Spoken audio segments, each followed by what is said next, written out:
Sir, আপনার কাছে আমার একটা প্রশ্ন আছে। যারা প্রতারক, বিশ্বাসঘাতক, মিথ্যাবাদী, তারা কি সত্যিই ভালো থাকে? না, এটা আমার একটা ব্যাখ্যা আছে। যারা খারাপ কাজ করে, প্রতারক, বিশ্বাসঘাতক, মিথ্যাবাদী, অন্যকে ঠকায়, অন্যের হক মারে, এরা কখনো ভালো থাকে না। সেই ভালো না থাকার বিষয়টা নানাভাবে প্রস্ফুটিত হয়।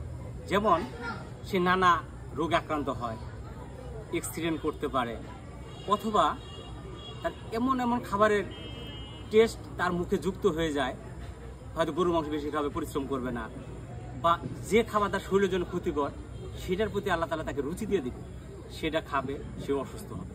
আল্লাহ তাআলা তো আসলে কখনো কখনো লাঠিতে আঘাত করে, তাকে নানাভাবে নানা পদে বিপদে ফালাইয়া তার শাস্তি নিশ্চিত করে বা নিশ্চয়তা দেয়।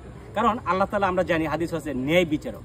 সেই ন্যায় বিচারক তো আল্লাহ তাআলা সরাসরি এসে বিচার করে না, কোনো মাধ্যম বা উপমা বা কোনো ভাবে এটা হয়।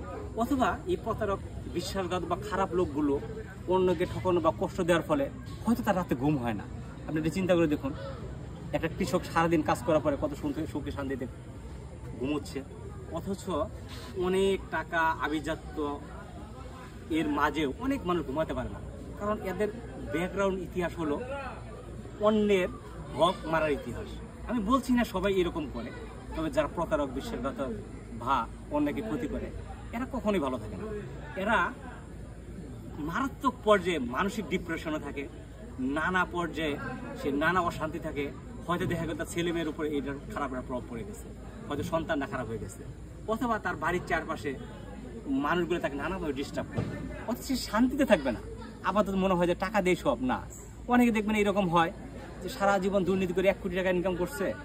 আমি এরকম দু একটা উদাহরণ বলতে পারবো, হয়তো নানা কারণে উদাহরণ নামটা বলতে চাচ্ছি না, যে সারা জীবন অন্যায় করে টাকা কামাইছে। দেখা গেছে যে শেষ পর্যায়ে যে এই টাকাটা হয়তো কোনো চিকিৎসায় 1-2 বছরের মধ্যে চলে গেছে, অথবা কোনো সন্তানের চিকিৎসায় চলে গেছে। তার মানে কি দাঁড়ালো, এই যে এত কষ্ট করে নানা অশান্তির মধ্যে টাকা কামালো, সেই টাকাটাও সে ভোগ করে যেতে পারলো না। এটা আল্লাহ তাআলা কোনো না কোনোভাবে নিয়ে গেল। এই জন্য আমাদের উচিত যে মানবিকতা বা মানবিক গুণাবলীর মধ্যে বেঁচে থাকা, শুধু কথায় না, কাজে এটা প্রমাণ করা, যতটুকু হোক হালাল টাকা বা হালাল ইনকামের দিকে নজর দেওয়া এবং অন্যের অভিশাপ না নেওয়া। আমরা একটা কথা অনেক সময় বলে থাকি, বা যে আল্লাহ তাআলা তুমি এই ক্ষতি করো, ওকে এই দাও, এই দাও। এই অভিশাপ দেওয়াটা আসলে কোনো নির্দিষ্ট ফ্রেমে বাঁধা না। যে ক্ষতি করে নাই তাকে অভিশাপ দিলে আল্লাহ তো বোকা না, সেই অভিশাপ লাগবে না। আর যাকে তুমি বা তোমরা ক্ষতি করো সেই অভিশাপ দিতে হয় না, এই অভিশাপ অটোমেটিক লেগে যায়।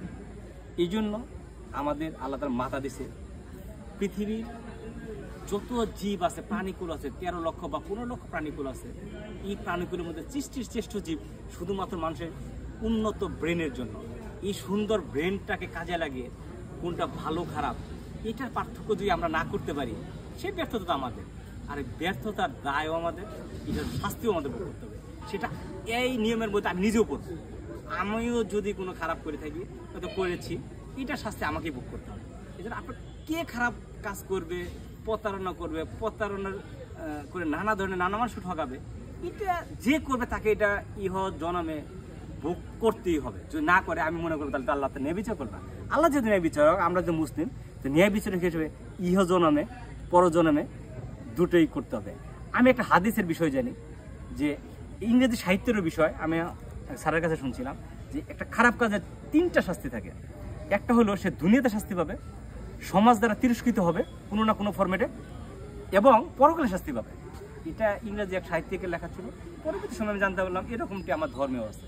এই জন্য পৃথিবীর সবচেয়ে উন্নত মস্তিষ্ক আমাদের ব্রেন।